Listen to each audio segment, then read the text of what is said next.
You won't believe what drives people to sneak into zoo enclosures. And trust us, this isn't your average dumb tourist story. I'm Christopher, and these 6 real-life zoo disasters will make your skin crawl. A drunken bet that turned a joke into a body bag, and a woman trying to break a curse in waist-deep waters. Before the alarms, before the wet concrete, before the 90 seconds of audio that investigators would struggle to forget, there were 3 teenagers who believed they saw something no one else would act upon. Ryan Prakoso was 18 years old and 3 months into his first year of veterinary science at a private institute in West Java. Friends who survived said that he had recently fixated on a series of unverified social media posts claiming a zoo in Jakarta was mistreating a Siberian tiger cub during a relocation behind the main exhibit. Whether this was true was never established, and I personally never saw evidence for this when I was researching the story. However, what was established was that Rian had decided to document it on March 11th,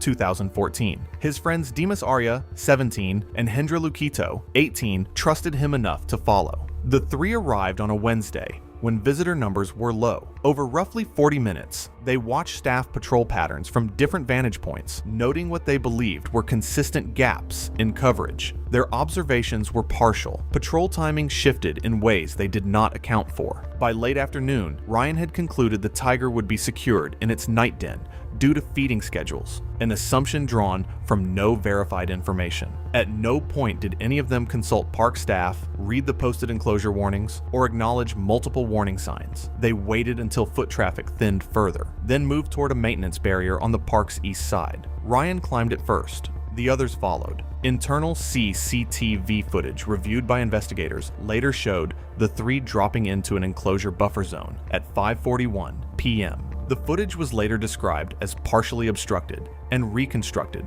from multiple limited camera angles, rather than a single continuous clear view. Ryan moved ahead of the other 2, stepping fully into the open yard.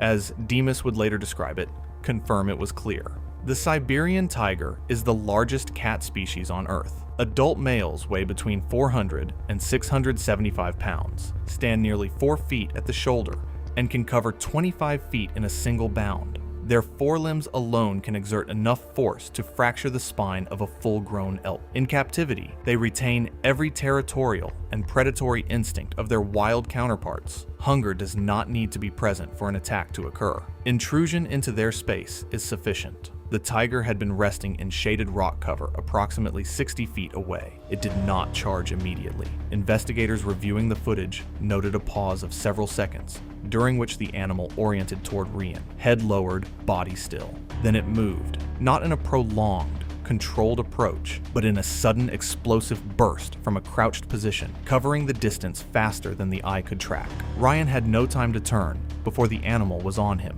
The impact drove him into the concrete ground, and while the phone audio captured the partial sounds of the struggle, Dimas and Hendra scrambled for the barrier. The concrete edging was wet. Both fell. The tiger moved between the enclosure zone and the 2 survivors in short, aggressive advances before staff alarms triggered at the perimeter. Response protocols shifted between immediate deterrence attempts and perimeter containment positioning, while teams coordinated safe engagement conditions, preventing direct entry until the situation could be controlled. Medical responders reached the outer perimeter at 12.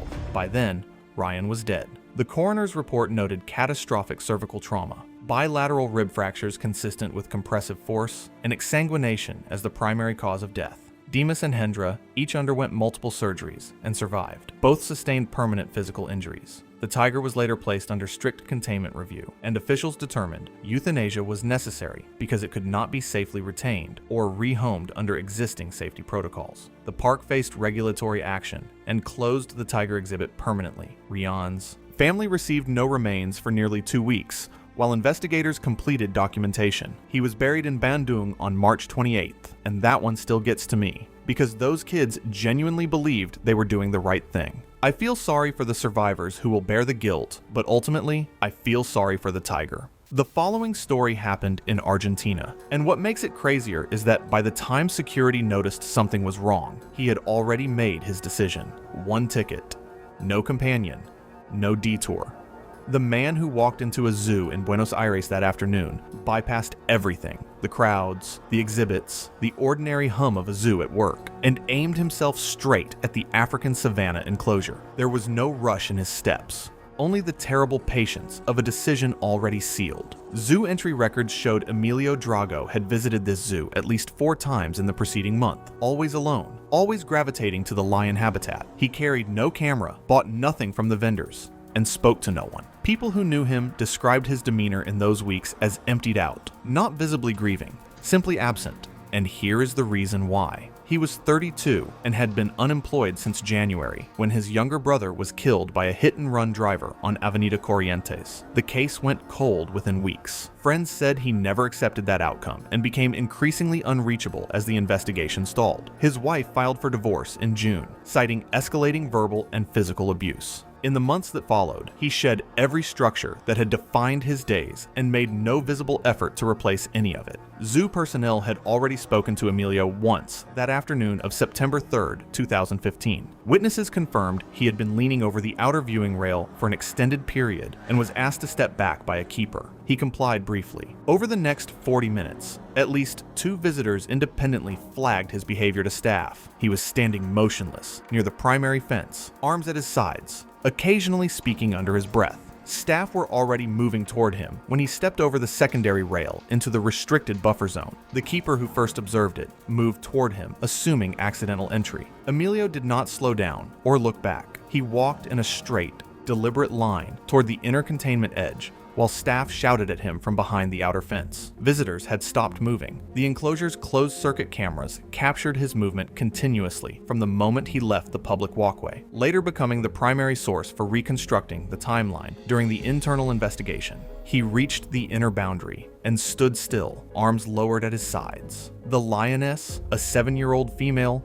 weighing approximately 310 pounds, approached from the rear of the enclosure in a slow, deliberate walk, ears forward, tail held low. African lionesses average between 280 and 400 pounds and respond to proximity violations not as curiosity, but as territorial intrusion. Once a subject crosses within 15 feet of the inner boundary, a conditioned animal reads it as immediate encroachment rather than ambiguous presence. Staff intervention depends entirely on how quickly that threshold is recognized from the outside. She stopped roughly 12 feet from him and held position for several seconds. When Emilio did not retreat and the volume of shouting behind him increased, she charged without any further signal. At impact, Emilio showed only a late defensive reflex. His shoulders rose and his left arm lifted slightly before the lioness struck his left shoulder with her full weight, driving him face down. There was no sustained effort to fight her off.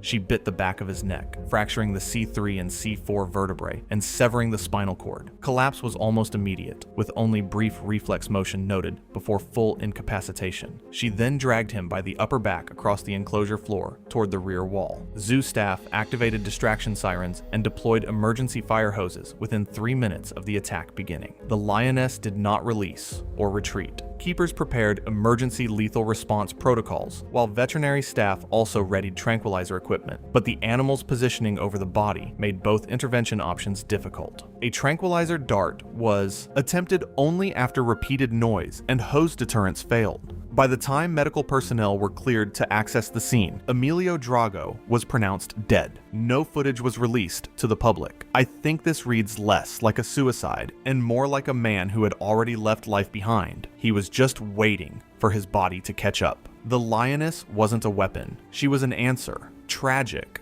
but also the only clean thing in his final months. Okay, so this upcoming incident is the complete opposite of what we just talked about. This one starts with vodka and a 500 zloty bet, and it still ends exactly the same way. The zoological garden in Poland was busy that spring, but Krzysztof Malik wasn't paying attention to any of it. He was counting the steps between the reptile house and the Arctic exhibit, replaying a co-worker's laugh, and holding on to a piece of information that was wrong. Krzysztof worked as a floor supervisor at a mid-sized printing company in the Wola district. People who knew him described a man who had become socially pliable in the past year. He had begun spending time with younger co-workers at bars along Nowogrodzka Street. In the morning of April 14th, 2013, the group had started drinking, at a bar less than half a mile from the zoo's eastern entrance. By noon, Krzysztof had consumed the equivalent of roughly 7 shots of vodka, impressive for his age of 41. The group bought tickets as a lark, somewhere between the reptile house and the Arctic exhibit. One co-worker confessed that he offered 500 izwati, about $160, for anyone willing to enter the polar bear enclosure. The offer was directed at Krzysztof specifically. He was called cowardly twice. He had also overheard zoo staff discussing sedation protocols for a separate veterinary procedure scheduled that week, and incorrectly concluded the enclosure's bear had already been sedated. The zoo's polar bear habitat covers roughly half an acre of reinforced terrain. Concrete shelving coated in ice-treated sealant borders a central pool, with shaded alcoves cut into the rear wall. Polar bears are the largest land carnivores on Earth, adult males reaching 1,500 pounds, capable of dragging a 400-pound seal across ice with one forelimb. They do not charge impulsively. They assess, then close distance with controlled efficiency. The bear, a 9-year-old unmedicated male named Balt, weighing approximately 1,100 pounds, was active near the shaded north end of the exhibit when Krzysztof cleared the outer wall and dropped 12 feet onto the habitat floor. Visitors in the viewing gallery reacted immediately. A zoo employee at the adjacent penguin exhibit heard the shouting and radioed security within seconds. Balt registered the intrusion almost immediately. Witnesses described 4 to 5 seconds where the bear oriented toward Krzysztof and began walking directly toward him at a measured pace. No sprint, no hesitation. Krzysztof moved toward the perimeter wall and slipped on the ice-treated concrete, hitting the ground hard on his left side. The first contact was a downward strike to Krzysztof's upper back that fractured 2 ribs and drove him flat. The bear then bit into his left shoulder and dragged him roughly 6 feet before releasing. He could not stand. Balt struck twice more in rapid succession. A keeper who reached the perimeter used an air horn, which caused the bear to briefly orient and hesitate for a moment, but did not stop the engagement once contact had been established. Visitors continued screaming throughout. Staff extracted Krzysztof through a service access point approximately 4 minutes after he entered the enclosure. He was transported to the trauma unit at a hospital, but ultimately died minutes later. Cause of death was blunt force trauma and large animal mauling, with injuries consistent with repeated strike and bite contact from a bear-class animal. The co-worker who placed the bet was dismissed from his position, but faced no criminal charges, though authorities noted potential exposure under general reckless endangerment statutes, rather than any specific enclosure-related offense. Polish law at the time did not clearly define liability for inducing a person to enter a dangerous animal enclosure under intoxicated conditions. I personally disagree with this. They let the wrong person off the hook. Krzysztof made a drunken, misinformed choice, but the co-worker who weaponized his vulnerability, calling him a coward, dangling cash, knowing he was drunk, walked away with a slap on the wrist. Dismissal isn't accountability. That bet was reckless endangerment in spirit, if not in statute. Polish law failed by treating the outcome as a bizarre accident instead of chasing the instigator. Now, the next incident is a little weird because it's not a mental illness, nor alcohol that made her do it. It was her pound whimsy and a family curse. On the 4th of March, 2018, a woman had convinced herself that a captive hippo carried the spirit responsible for her family's suffering. When she stepped past the warning signs and toward the enclosure's edge, she was not trespassing. She was performing a ritual. Adult male hippos regularly exceed 3,500 pounds and move through shallow water with almost no visible surface disturbance. Their bite force is among the strongest of any land mammal. In confined enclosures, territorial responses are faster and less predictable than in open water, with no physical space to redirect once a charge has begun. Their next victim, 29-year-old Naledi Kumalo. Naledi had grown up on the fringe of Soweto, within a spiritual community her neighbors described as insular. In the months before the incident, she had become fixated on the belief that a captive hippo carried an ancestral spirit responsible for misfortune in her family. A curse, she reportedly told a cousin, that required her physical entry into the animal's water to break. She arrived at a zoo in Johannesburg, paid in cash, and was not recorded interacting with any staff after entry. Witnesses saw her leaving the public visitor paths within 15 minutes and moving along a maintenance access path that tracked the hippo enclosure's outer perimeter. According to eyewitnesses, she spent approximately 22 minutes studying the fence line and water boundary from multiple positions before approaching the restricted eastern water margin zone. She had bypassed 4 warning signs and climbed over a secondary maintenance barrier after slipping through a partially opened keeper access point near a service gate. A maintenance worker approximately 60 feet away called out twice when he spotted her near the water. She did not respond. He later told investigators he initially assumed she was a contractor or junior staff member because she was moving calmly inside the restricted zone, and he saw her only from a distance. 3 visitors on the public viewing platform about 80 feet away confirmed she was standing at the water's margin when the surface broke. The hippo was a 12-year-old male weighing approximately 3,700 pounds.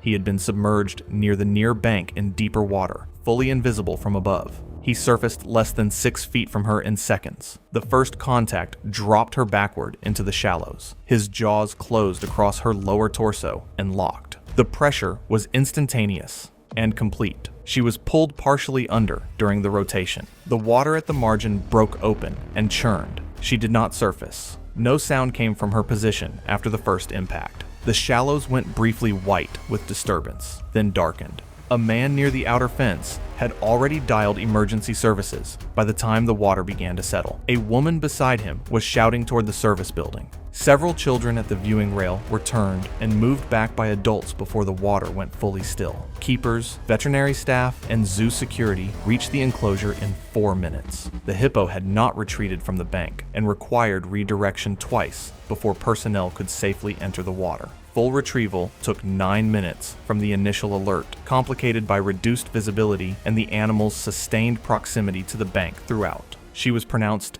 dead on the spot. The documented cause of death was traumatic compressive injury to the thoracic and abdominal cavities, consistent with large animal bite force. Secondary cause, acute hemorrhage. No defensive wounds present on the hands or forearms. Time of death estimated within 2 minutes of initial contact. The funeral was held 5 days later, attended by immediate family only. No public memorial was organized. The zoo declined further comment after a single brief statement. Her co-workers at the printing firm were told only that she had died unexpectedly. Her religion didn't fail her. In my opinion, her reasoning did. Naletti's belief in ancestral spirits channeled through a captive hippo wasn't faith. It was a desperate, isolated theology she built alone. No elder, no ritual structure, no community check. She turned a zoo enclosure into an altar and herself into a sacrifice. That's not spiritual devotion. It's a delusion wearing religious language, and it cost her everything. So far, these stories are about guests naively breaking into enclosures. What if I tell you the next person is someone who knew every camera, every corridor, and every closing time? The god Sophie Desmet believed in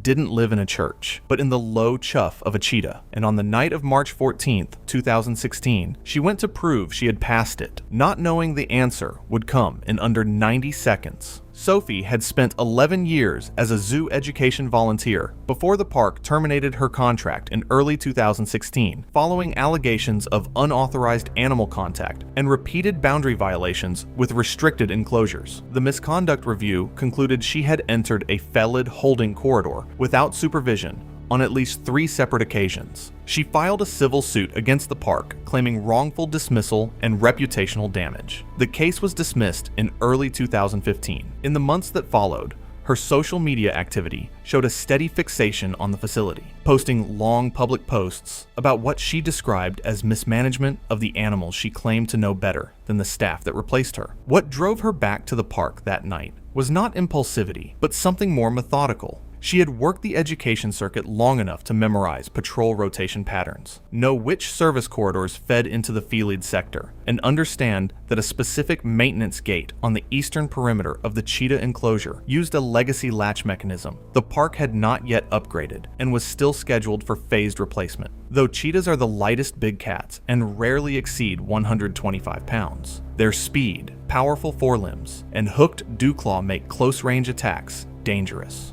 most fatal incidents happen in captivity, where confinement and human proximity increase the risk. In the wild, cheetahs usually avoid humans. In captivity, however, close human contact, feeding routines, territorial stress, enclosure breaches, or people entering restricted spaces can trigger defensive or predatory reactions. Sophie had entered the park through a service access point near the northern groundskeeping yard at approximately 10:15 p.m., more than 2 hours after public closing. She used staff-familiar pathways to avoid the two active patrol routes. At around 10:40 p.m., Sophie pushed through the secondary maintenance gate of the cheetah enclosure. The gate latch showed mechanical marks consistent with manual forced entry without a key. The 4 cheetahs, which had been in resting posture near the northern shelter structure, shifted within seconds. Low-light enclosure camera fragments, partially obscured by brush movement in the lower left quadrant, captured the animals moving from a loose resting cluster into alert positioning near the center of the enclosure. What followed took less than 90 seconds. The camera fragments showed rapid movement patterns, consistent with a brief pursuit and takedown sequence, rather than a sustained multi-animal coordinated attack. One cheetah engaged first, with the others circling at short distance and reacting to movement rather than operating in a synchronized pack structure. Cheetahs use their dew claw to stabilize and hook during high-speed contact, and the injuries documented in the coroner's report: deep lacerations across both lower legs, blunt force trauma to the left hip consistent with a high-speed collision, and neck compression injuries consistent with a prolonged bite hold, aligned with a short predatory engagement followed by restraint behavior. She did not call out. A night patrol officer detected the triggered alarm at 10:50 p.m.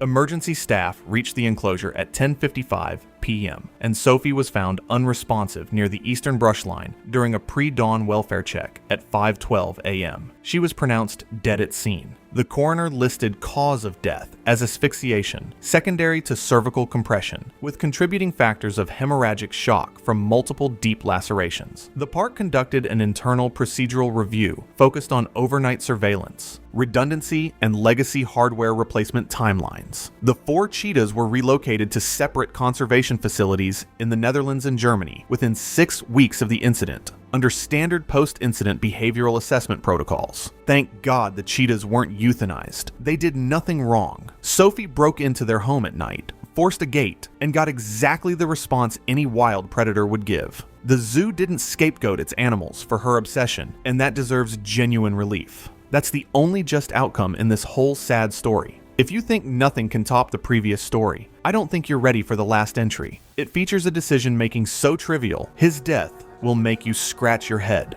The afternoon at the safari park was unremarkable until a figure appeared on the staff-only perimeter wall. He paused at the top, perhaps reconsidering, then dropped from sight. From the public walkways, that was the last anyone saw of him. There was nothing reckless in 35 years of Tan Yulun's history. He had worked as a floor supervisor at an electronics assembly plant in the Nanan district. He was known among coworkers as dependable and careful with money, the kind of man who packed his own lunch and tracked bus schedules to avoid paying for taxis. He had made plans weeks in advance to visit the park with a friend, a rare day off both had arranged together. That morning of July 12th, 2017, on a crowded platform near the Jifang Bay Transit Hub, his wallet was taken. Cash, ID, transit card, everything. He messaged his friend to say he had been robbed and had no money for the entry fee, but would find a way in regardless, so the trip would not be wasted. His friend assumed he meant waiting at the gate. He had no record of thrill-seeking, no background in climbing, no particular pattern of ignoring rules. He simply did not want to have traveled that far for nothing. That single motivation, entirely ordinary, entirely understandable, is what placed him on the outer wall. The tiger enclosure at the safari park in Chongqing covered approximately 2 acres of open terrain, with a reinforced outer barrier roughly 13 feet high, followed by a narrow maintenance buffer and a secondary interior drop into the habitat zone. South China tigers are among the most endangered subspecies in the world, classified as functionally extinct in the wild, with adults weighing between 250 and 390 pounds and capable of sprinting at 35 miles per hour across short distances. Their bite force exceeds 1,000 pounds per square inch. In captivity, they retain every predatory instinct their wild counterparts possess. Visible signage near the outer wall, in Mandarin and with pictographic warnings, explicitly prohibited climbing. Witnesses later reported Tan reaching the top of the outer perimeter at approximately 12:41 p.m. after crossing the staff-side restricted path and using a drainage ledge for footing. They saw him pause momentarily on the upper edge. He had no harness, no grip equipment, and no visible awareness of what lay directly below. The footage shows him shifting his weight, attempting a controlled descent along the interior face, before losing his footing entirely. He fell approximately 13 feet into the enclosure, landing on packed earth near a drainage channel. The fall was not immediately fatal. Witnesses on the public side of the park began shouting within seconds. A tiger present in that section, an adult male, turned toward the impact zone, initially stopping with its head low and ears forward in a territorial assessment. Staff initiated siren protocols almost immediately after reports from witnesses reached nearby keepers. The noise caused the animal to pause and reorient briefly, turning away from the man on the ground, but it did not withdraw. It approached again in short advances, circling and testing the movement below before committing to contact. The tiger reached Tan within approximately 90 seconds of his landing. Witnesses described the animal striking first at his shoulder and upper torso, then biting at the neck when he attempted to move.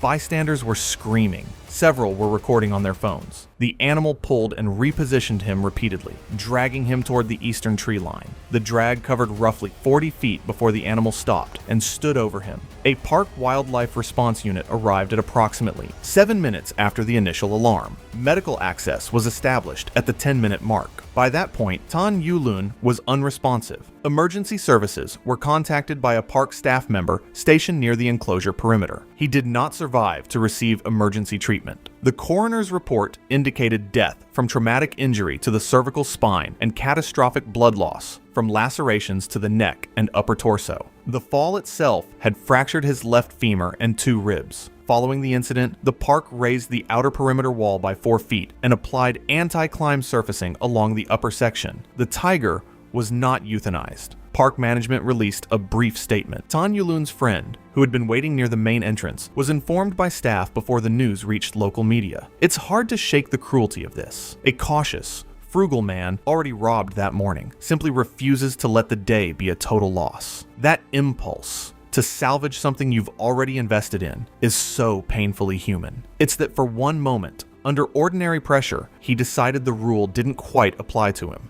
And the park's walls, the tiger's instincts, the 90 seconds, they had no room for that kind of ordinary mistake.